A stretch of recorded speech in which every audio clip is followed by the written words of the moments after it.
नमस्कार दोस्तों, मेरा नाम है आकाश शर्मा। आज हम बात करेंगे कि कैसे आप अपना खुद का ई कॉमर्स बिजनेस स्टार्ट कर सकते हैं। आपने अमेजोन, फ्लिपकार्ट, मीशो ये सब कंपनीज का नाम तो सुना ही होगा। सारी ई कॉमर्स कंपनीज हैं जो अरबों का बिजनेस कर रही हैं। लेकिन सवाल ये है कि क्या सिर्फ बड़ी कंपनीज ही ई कॉमर्स बिजनेस स्टार्ट कर सकती हैं? तो जवाब है नहीं। आपके पास सिर्फ एक लैपटॉप, मोबाइल और इंटरनेट है तो आप भी अपना online e commerce business start कर सकते हैं और दुनिया भर के कस्टमर तक पहुंच सकते हैं। लेकिन इसके लिए जरूरी है सही प्रोसेस को समझना और स्टेप बाय स्टेप आगे बढ़ना। और आज की इस वीडियो में मैं आपको यही बताने वाला हूं कि कैसे आप अपना एक successful e commerce business start कर सकते हैं। तो उसके लिए आपको सिर्फ 5 पॉइंट्स पे काम करना है अपने बिजनेस को स्टार्ट करने के लिए। तो ये जो 5 पॉइंट्स हैं वो है business model, choose niche, create website, marketing and branding, scaling और ग्रो। अब ई कॉमर्स बिजनेस शुरू करने से पहले सबसे जरूरी सवाल उठता है कि आप कौन सा बिजनेस मॉडल अपनाएंगे। और बिजनेस मॉडल का मतलब होता है कि आप अपने कस्टमर को प्रोडक्ट या सर्विस कैसे पहुंचाएंगे और उससे पैसे कमाएंगे। कई लोग इस स्टेप को नेग्लेक्ट कर देते हैं, सीधे प्रोडक्ट बेचने की सोचते हैं, लेकिन असली गेम तो यही है दोस्तों। बिजनेस मॉडल को चूज करने के लिए इसमें 5 तरह की कैटेगरीज आती हैं। जैसे इसमें है manufacturing, reselling model, drop shipping model, digital products और प्राइवेट लेबल मॉडल। अब मान लीजिए आप खुद का प्रोडक्ट बनाते हैं, जैसे कपड़े हैं या कोई हैंडमेड आइटम, यानी आप मैन्युफैक्चरिंग करते हो, तो आपको मैन्युफैक्चरिंग प्लस सेलिंग मॉडल अपनाना होगा, जहां आप खुद का प्रोडक्ट बनाकर कस्टमर को बेचते हो। उसमें प्रॉफिट मार्जिन तो अच्छा होता है, लेकिन इन्वेंटरी और प्रोडक्शन कॉस्ट भी बहुत ज्यादा हो जाता है। अगर आपके पास एक अच्छा बजट और एक्सपीरियंस है तो आप इस मॉडल पे काम कर सकते हो। अब जो दूसरा मॉडल है वो है कि अगर आप अपना खुद का प्रोडक्ट नहीं बनाना चाहते, यानी आप मैन्युफैक्चरिंग नहीं करना चाहते, तो आप रीसेलिंग मॉडल चुन सकते हो। यानी कि आप एज अ रिटेलर भी बन सकते हो, जहां आप होलसेलर या मैन्युफैक्चरर से माल खरीदकर उसे अपनी वेबसाइट पर बेचते हो। इस मॉडल में स्टार्टअप कॉस्ट बहुत कम होती है, लेकिन कंपटीशन भी बहुत ज्यादा होता है और इसमें आपको इन्वेंटरी भी रखनी पड़ेगी। और ये एक बहुत ही पॉपुलर मॉडल है मार्केट के अंदर, क्योंकि आप कम बजट में इसे स्टार्ट कर सकते हो। अब जैसे मैं आपको एग्जांपल देता हूँ, सपोज आप ना दिल्ली में रहते हो और आपको ने कॉस्मेटिक सामान जो है वो बेचना चाहते हो ऑनलाइन। तो आप सदर बाजार जाते हो, वहां आप होलसेलर और मैन्युफैक्चरर से बात करते हो, बल्क में उनसे सामान खरीद कर अपनी एक इन्वेंटरी बना लेते हो और आप अपनी वेबसाइट पर बेचना शुरू कर देते हो। और ये जो प्रैक्टिस है बहुत ही ज्यादा कॉमन है और ज्यादातर लोग आज के टाइम पे अपना जो है रिटेलर वाला बिजनेस मॉडल पे काम करते हैं। अच्छा, अब जो तीसरा मॉडल है उसको मैं कहता हूँ ड्रॉप शिपिंग मॉडल। ये बहुत पॉपुलर मॉडल है और ज्यादातर ये फॉरेन वगैरह में भी बहुत यूज होता है, जहां आपको प्रोडक्ट स्टॉक करने की जरूरत ही नहीं होती। इसमें आप अपनी वेबसाइट पर प्रोडक्ट शोकेस करते हो, यानी सिर्फ दिखाने के लिए रखते हो, और जब कस्टमर ऑर्डर करता है तो आप सीधे सप्लायर को कस्टमर की डिटेल्स, यानी उसका नाम, एड्रेस और ये सब उसको भेज देते हो, और सप्लायर है वो डायरेक्ट कस्टमर को सीधा डिलीवर कर देता है और आपका काम सिर्फ मार्केटिंग और सेल्स पर ध्यान देना होता है। इस मॉडल की सबसे अच्छी बात होती है कि इसमें आपको इन्वेंटरी बनानी नहीं होती, ना आपको ज्यादा बजट की जरूरत होती है। इसमें सिर्फ आपको मैनेजमेंट करना होता है। ये बहुत ही फेमस और पॉपुलर मॉडल है मार्केट के अंदर। अब मैं बात करता हूँ हमारे चौथे मॉडल की, जिसका नाम है डिजिटल प्रोडक्ट्स। इस मॉडल का सबसे बड़ा फायदा है कि ये मान लो आपने एक बार प्रोडक्ट बना लिया तो इसे बार बार बेचा जा सकता है बिना किसी एक्स्ट्रा मैन्युफैक्चरिंग कॉस्ट के। एग्जाम्पल के लिए मैं आपको बताता हूँ, अगर आपने एक मोटिवेशनल ई बुक लिखी है और उसे आप अपनी वेबसाइट पर अपलोड कर दिया, तो कोई भी उसे परचेज करके तुरंत डाउनलोड कर सकता है। यानी ना वेयर हाउस चाहिए, ना पैकेजिंग, ना कोरियर, ना चार्जेस, कुछ भी नहीं। इसके अलावा डिजिटल प्रोडक्ट्स में प्रॉफिट मार्जिन बहुत ज्यादा हाई होता है। फिजिकल प्रोडक्ट में 30 से 40% मार्जिन बचता है, लेकिन डिजिटल प्रोडक्ट्स में आपको 80 से 90% का प्रॉफिट हो जाता है, क्योंकि आप एक ही प्रोडक्ट को अनलिमिटेड टाइम बेच रहे हैं। इस मॉडल में चैलेंज भी बहुत है, यानी डिजिटल प्रोडक्ट्स में कंपटीशन ज्यादा होता है, क्योंकि ये कई लोग फ्री में भी कंटेंट अवेलेबल कराते हैं। इसलिए आपको quality plus uniqueness plus branding पर यहाँ ध्यान देना होता है, और सेल्स और मार्केटिंग भी बहुत अच्छे से करनी होती है, क्योंकि आप सामने वाले को फिजिकल प्रोडक्ट नहीं दे रहे। इसके ऊपर मैं बाद में ना डिटेल में भी वीडियो बनाऊंगा, कैसे आप अपने खुद की डिजिटल प्रोडक्ट की वेबसाइट बना सकते हैं और वहां पे अपना जो सामान है वो सेल कर सकते हैं। इसके बाद हमारा जो आखिरी मॉडल आता है वो आता है प्राइवेट लेबल मॉडल। अगर आप लॉन्ग टर्म ब्रांड बनाना चाहते हैं तो आप प्राइवेट लेबल मॉडल पर भी काम कर सकते हैं, जहां आप किसी और कंपनी के प्रोडक्ट को अपनी ब्रांडिंग के नाम से बेचते हैं। चलिए मान लेते हैं कि अगर आपको एक स्किन केयर प्रोडक्ट शुरू करना चाहते हो, आप किसी मैन्युफैक्चरर को अप्रोच करोगे और उनसे कहोगे कि वो फेस क्रीम और एक सीरम आपके लिए बनाए। फैक्ट्री प्रोडक्ट बनाएगी लेकिन लेवल, पैकेजिंग और लोगो आपका होगा। अब मार्केट में वो प्रोडक्ट आपके ब्रांड के नाम से ही बिकेगा। तो इस तरीके से आप जो है प्राइवेट लेबल मॉडल कर सकते हो। ये बहुत अच्छा मॉडल है अगर आप अपना खुद का ब्रांड बनाना चाहते हो। अच्छा, बिजनेस मॉडल चुनते समय आपको सिर्फ 3 बातों को हमेशा याद रखना चाहिए। पहला, आपका बजट कितना है, क्योंकि अगर आपके पास कम पैसे हैं तो ड्रॉप शिपिंग या डिजिटल प्रोडक्ट्स बेहतर है आपके लिए। दूसरी, आपका बिजनेस स्केल कितना बड़ा होना चाहिए। जैसे अगर आप ग्लोबल ऑडियंस को टारगेट कर रहे हो तो आपको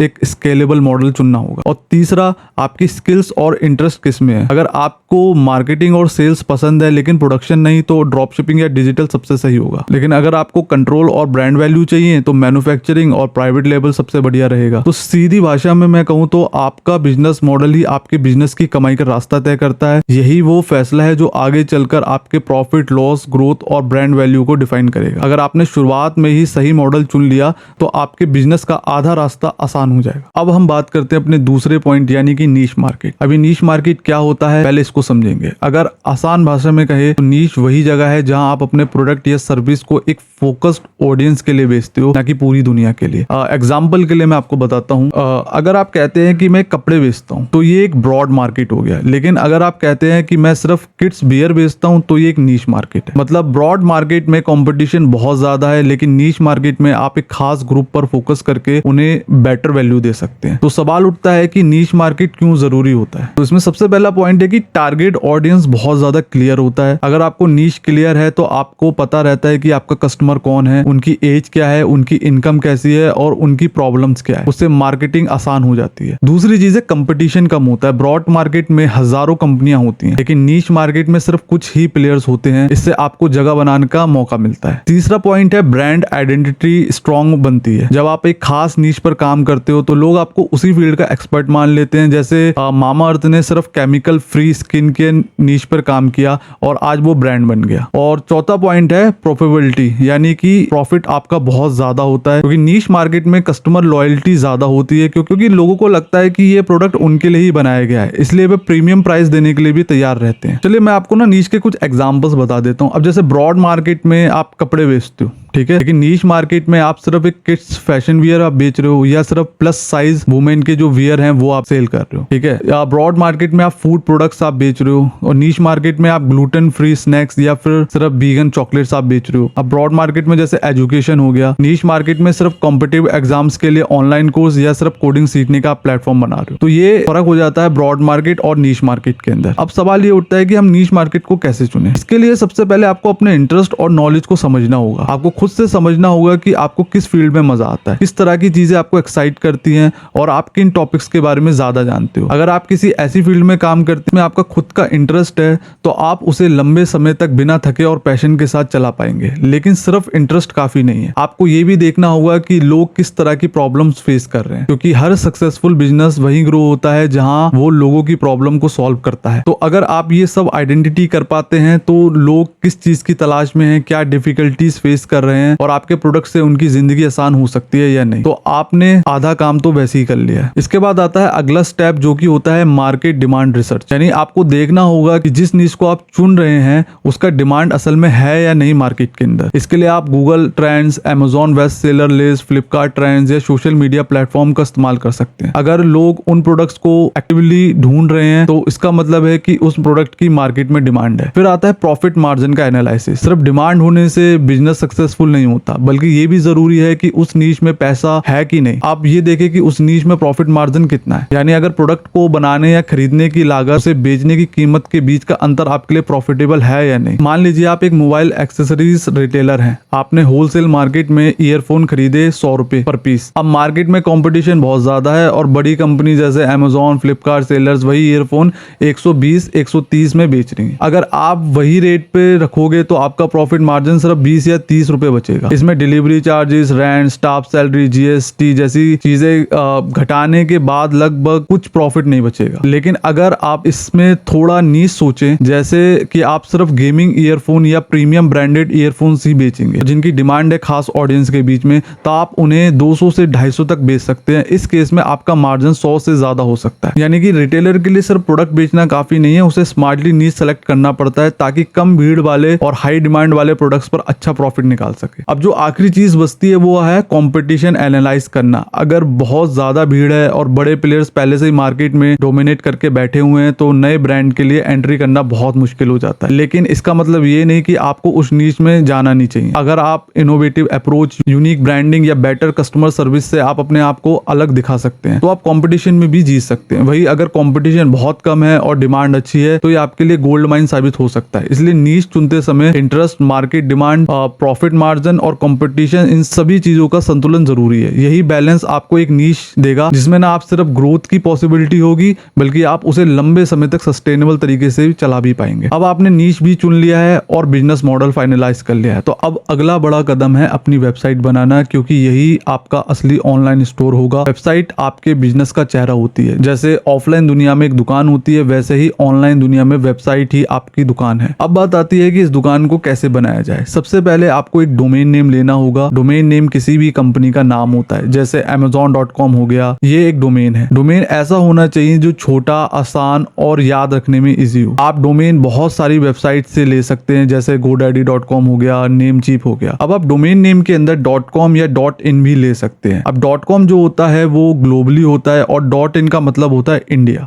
ये डिपेंड करता है कि आपकी वेबसाइट किससे रिलेटेड है। .com की जो अभी करंट प्राइस है वो लगभग 800 से 900 रुपए तक का हो सकता है और जो .in की कीमत है वो लगभग 500 से 700 रुपए होती है। ये दोनों बढ़िया है। इंडिया में ये दो सबसे ज्यादा चलने वाले डोमेन नेम है इस समय। अच्छा, तो जब आप अपनी वेबसाइट बनाते हैं तो सिर्फ डोमेन नेम लेने से कुछ नहीं होता, आपको वेब होस्टिंग भी चाहिए होती है। वेब होस्टिंग असल में वो जगह है जहां आपकी पूरी वेबसाइट का डेटा जैसे images, video, tags, product detail सब स्टोर होता है। इसे आप ऐसे समझिए कि डोमेन नेम आपकी दुकान का नाम है और होस्टिंग आपकी दुकान की जमीन। होस्टिंग के बिना डोमेन बेकार है। अब होता क्या है, अब होस्टिंग चुनते समय आपको ना कई फैक्टर्स पर ध्यान देना होता है, जैसे speed, security, up time, customer support और प्राइसिंग। अगर आपकी होस्टिंग स्लो है तो आपकी वेबसाइट भी स्लो चलेगी और जो कस्टमर है जल्दी वेबसाइट छोड़ देंगे। रिसर्च कहती है कि अगर वेबसाइट 3 सेकंड से ज़्यादा लोड लेती है तो 50% लोग उसे छोड़कर निकल जाते हैं। इसका सीधा मतलब है कि slow hosting equal to sales में नुकसान। इसलिए हमेशा ऐसी होस्टिंग चुने जो फास्ट, सिक्योर और रिलायबल हो। होस्टिंग की कई टाइप्स होती हैं, जैसे share hosting, VPS hosting, cloud hosting और डेडिकेटेड होस्टिंग। इसके आने वाले समय में मैं इसके ऊपर एक सेपरेट वीडियो बनाऊंगा। और बिगनर्स के लिए ना सबसे ज़्यादा जो अच्छी होती है वो होती है शेयर्ड होस्टिंग, क्योंकि वो सस्ती होती है। लेकिन अगर आपका ई कॉमर्स स्टोर है तो आपको फास्ट और सिक्योर होस्टिंग चाहिए होगी। यहाँ पर फास्ट कॉमेट एक बहुत अच्छी होस्टिंग ऑप्शन देता है। फास्ट कॉमेट की खासियत ये है कि ये SSD क्लाउड होस्टिंग पर काम करता है और इसमें फ्री डोमेन आपको मिलता है, जैसे .site, .store या .tech करके। इसका मतलब हुआ कि आपको ना कोई डोमेन नेम लेने की जरूरत भी नहीं। फास्ट कॉमेट आपको पहले से एक फ्री डोमेन देता है होस्टिंग के साथ में। इसमें जितनी भी वेबसाइट होती है वो बड़ी फास्ट लोड होती है। इसके सर्वर्स वर्ल्ड वाइड डिस्ट्रीब्यूटेड हैं, इसलिए चाहे आपका कस्टमर कहीं भी हो, इंडिया में हो या USA में हो, उन्हें आपकी साइट हमेशा फास्ट मिलेगी। और जो इस वेब होस्टिंग का प्राइस है वो लगभग 1800 रुपए का है, जो आपको 1 ईयर के लिए मिलता है। यानी कि 1 ईयर के लिए आपको सिर्फ 1800 रुपए खर्च करने पड़ेंगे, जिसमें आपको वेब होस्टिंग और डोमेन नेम दोनों मिल जाएगा, क्योंकि एक बहुत अच्छी डील है। और दूसरी चीज है इसमें सिक्योरिटी, क्योंकि ई कॉमर्स साइट पर ना कस्टमर्स अपनी पर्सनल डिटेल्स, पेमेंट इन्फॉर्मेशन डालते हैं, तो SSL सर्टिफिकेट, फायरवेल और मालवेयर प्रोटेक्शन और डेली बैकअप जरूरी होते हैं। तो आपको ऐसी वेब होस्टिंग लेनी चाहिए जिसमें ये सब अवेलेबल हो और फास्ट कॉमर्स ये सब कुछ देता है। तीसरा फैक्टर है अप टाइम, यानी आपकी साइट कितनी देर ऑनलाइन रहेगी। एक अच्छी होस्टिंग कम से कम 99.9% अप टाइम गारंटी देती है, ताकि आपकी साइट हमेशा लाइव रहे और कस्टमर्स कभी भी ऑर्डर दे सके। इसके बाद आता है कस्टमर सपोर्ट, क्योंकि एज अ बिगिनर होने पर आपको टेक्निकल समस्याएं आएंगी और 24x सपोर्ट ही आपको सही सॉल्यूशन दिला सकता है। और अंत में सबसे इंपॉर्टेंट आता है स्केलेबिलिटी, मतलब फ्यूचर ग्रोथ के हिसाब से होस्टिंग को अपग्रेड करने की सुविधा। शुरू में आप शेयर होस्टिंग से शुरू कर सकते हैं क्योंकि वो सस्ती होती है, लेकिन जैसे जैसे आपकी साइट पर ट्रैफिक बढ़ेगा आपको BPS क्लाउड होस्ट या डेडिकेटेड सर्वर पर शिफ्ट होना ही पड़ेगा। अच्छा दोस्तों, अगर आप अपनी न्यू वेबसाइट बनाना चाहते हैं तो सबसे बढ़िया जो प्लेटफॉर्म होता है वो होता है वर्डप्रेस, क्योंकि इसको बनाने का प्राइस बहुत सस्ता होता है as compare to coding website.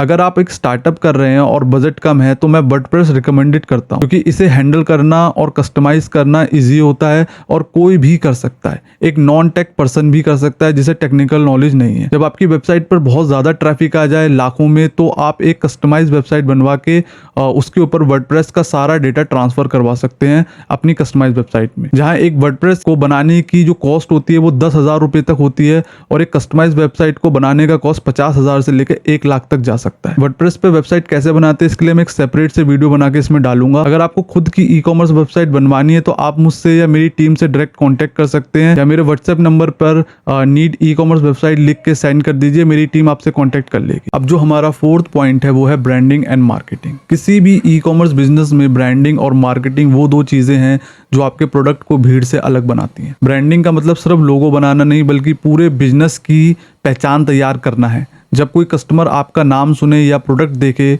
तो उसे तुरंत समझ में आ जाए कि ये ब्रांड आपका है, और यही असली ब्रांडिंग होती है। इसके लिए आपको अपने बिजनेस का नाम ऐसा रखना चाहिए जो लोगों को जल्दी याद हो जाए, जैसे नाइकी हो गया, एप्पल, बोट, और साथ ही लोगो भी ऐसा हो जो सिंपल होते हुए भी पावरफुल दिखे। ब्रांडिंग में सिर्फ नाम और लोगो नहीं बल्कि कलर थीम भी बहुत मायने रखती है, क्योंकि वही आपकी वेबसाइट, पैकेजिंग और एड्स पे बार बार दिखता रहता है। एग्जाम्पल के लिए स्टारबक्स का ग्रीन कलर देखकर ही कस्टमर कॉफी कल्चर और प्रीमियम फील को कनेक्ट कर लेता है। अगर आप लग्जरी प्रोडक्ट बेच रहे हैं तो ब्लैक और गोल्ड जैसे रंग प्रीमियम इंप्रेशन देंगे। वही अगर आप नेचुरल प्रोडक्ट्स बेच रहे हैं तो हरा या हल्का नीला रंग फ्रेशनर और ट्रस्ट का एहसास दिलाएगा। इसके अलावा पैकेजिंग भी ब्रांडिंग का बड़ा हिस्सा है, क्योंकि कस्टमर का पहला फिजिकल अनुभव वही होता है। जैसे अमेज़ॉन की तरह अगर आपके पैकेजिंग पर हमेशा एक पहचान वाला सिंबल या टैगलाइन हो तो कस्टमर का विश्वास और लॉयल्टी बढ़ती है। अब ब्रांडिंग के बाद आती है मार्केटिंग, यानी कि अगर आपको अपने प्रोडक्ट को लोगों तक सही तरीके से पहुंचाना है तो आपको एक एग्रेसिव मार्केटिंग करनी होती है। मार्केटिंग का असली मकसद है अवेयरनेस पैदा करना, डिमांड बनाना और कस्टमर के अंदर की लॉयल्टी को क्रिएट करना, कि वो आपका प्रोडक्ट खरीदने से पहले सोचे नहीं। इसके लिए मार्केट में बहुत सारे तरीके होते हैं। तो अभी हम बात करेंगे कुछ 4 तरीकों की। तो सबसे पहले बात करते हैं हम सोशल मीडिया मार्केटिंग की। आज इंस्टाग्राम, फेसबुक, यूट्यूब जैसे प्लेटफॉर्म पर लोग घंटों समय बिताते हैं। अगर आप अपने प्रोडक्ट्स की क्रिएटिव रील्स, शॉर्ट वीडियोस या फोटोज डालते हैं तो उन लोगों का ध्यान ऑटोमेटिकली आपकी ब्रांड की तरफ आ जाता है। एग्जाम्पल के लिए अगर आपका e commerce store handmade jewellery बेचता है तो आप छोटे रील्स बना सकते हो, जैसे ज्वेलरी बनाते हुए प्रोसेस दिखे, या आप AI की हेल्प से भी शॉर्ट फैशन वीडियो बनाएं। और मार्केट में ऐसे कंटेंट वायरल भी बहुत जल्दी हो जाते हैं। बस इसे आपको एक कंसिस्टेंसी के साथ करना है और आपको धीरे धीरे रिजल्ट मिलना शुरू हो जाता है। अच्छा, दूसरा है SEO, यानी कि सर्च इंजन ऑप्टिमाइजेशन। ये बहुत ही ज्यादा इंपॉर्टेंट है। SEO का मतलब है अपनी वेबसाइट को इस तरीके से ऑप्टिमाइज करना जब कोई गूगल पर प्रोडक्ट सर्च करे तो आपकी साइट सबसे ऊपर दिखे।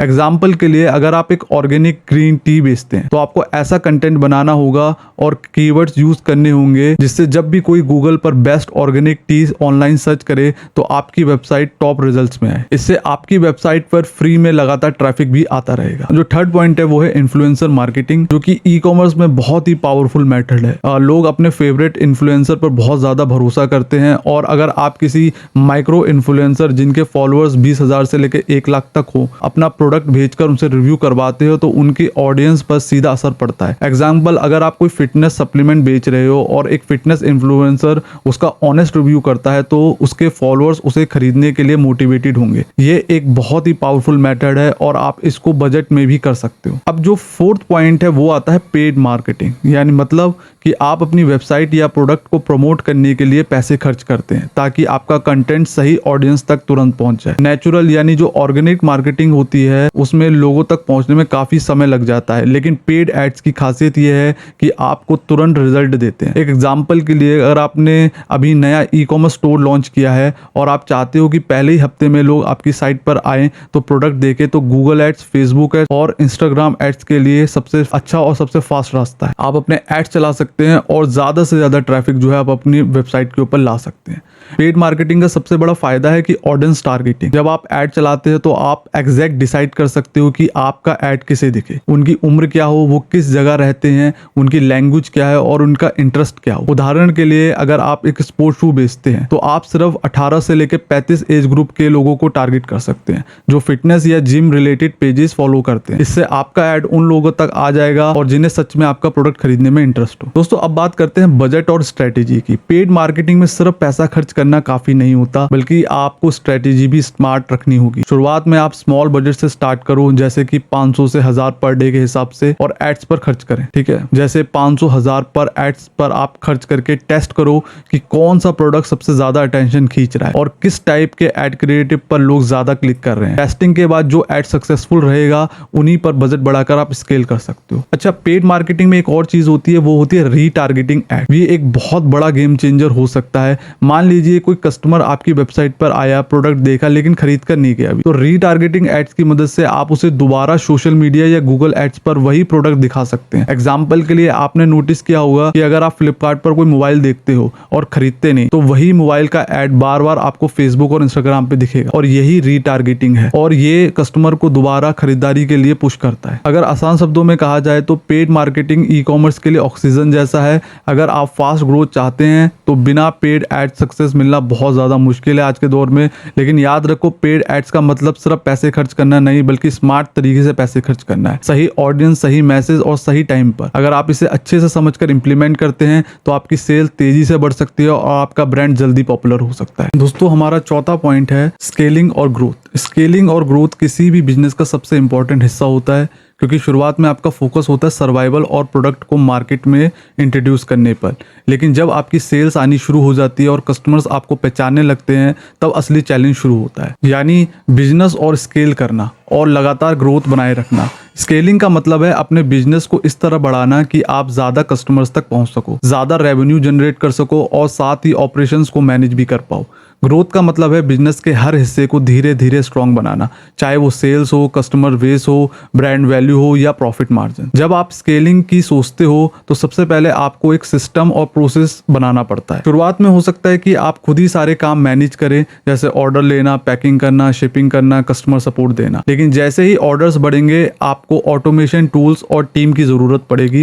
एग्जाम्पल के लिए आप ऑर्डर मैनेजमेंट सिस्टम यानी OMS और इन्वेंट्री सॉफ्टवेयर का इस्तेमाल कर सकते हो, ताकि आपको मैनुअली स्टॉक चेक ना करना पड़े और सब कुछ ऑटो अपडेट हो। इससे आपके पास ज़्यादा समय बचेगा और आप बिजनेस को आगे बढ़ाने पर ध्यान दे पाओगे। ग्रोथ लाने के लिए आपको प्रोडक्ट लाइन एक्सपेंड करनी होगी। अगर आप सिर्फ एक कैटेगरी बेच रहे हो जैसे शूज़, तो धीरे धीरे एक्सेसरीज, टी शर्ट्स या बैग भी ऐड कर सकते हो। इससे कस्टमर को भी आपकी वेबसाइट पर वैरायटी मिलेगी और रिपीट परचेसेस का चांस भी बढ़ेगा। एग्जाम्पल के लिए अमेजॉन ने भी शुरुआत में सिर्फ बुक्स बेचना शुरू किया था, लेकिन धीरे धीरे इलेक्ट्रॉनिक्स, क्लोथ्स, फर्नीचर और हर कैटेगरी में एक्सपेंड करके आज दुनिया की सबसे बड़ी ई कॉमर्स कंपनी बन गई। स्केलिंग का एक और हिस्सा है न्यू मार्केट में एंट्री लेना। अगर आप सिर्फ इंडिया में बेच रहे हो तो आप मिडल ईस्ट या यूरोप जैसे इंटरनेशनल मार्केट में भी प्रोडक्ट शिप करना शुरू कर सकते हो। क्रॉस बॉर्डर ई कॉमर्स आजकल बहुत ज़्यादा बढ़ चुका है और उसमें प्रॉफिट मार्जिन भी बहुत ज़्यादा अच्छे होते हैं, क्योंकि आप डॉलर या यूरो में सेल कर रहे होते हो। लेकिन इसके लिए आपको लॉजिस्टिक पार्टनर्स और इंटरनेशनल पेमेंट गेटवे स्ट्रॉन्ग करना होगा। अच्छा, ग्रोथ के लिए ब्रांडिंग और कस्टमर लॉयल्टी भी बहुत ज़्यादा ज़रूरी है। अगर आपके पास सिर्फ एक बार खरीदने वाले कस्टमर हैं तो बिजनेस अनस्टेबल रहेगा। लेकिन अगर आप ऐसे लॉयल कस्टमर्स बना लो जो बार बार खरीदें, अपने दोस्तों को रिकमेंड करें, आपके ब्रांड से इमोशनली जुड़ें, तो आपकी ग्रोथ सस्टेनेबल हो जाएगी। इसके लिए आप लॉयल्टी प्रोग्राम्स बना सकते हो। स्केलिंग के दौरान पेड मार्केटिंग और ऑर्गेनिक मार्केटिंग दोनों का ही सही बैलेंस जरूरी है।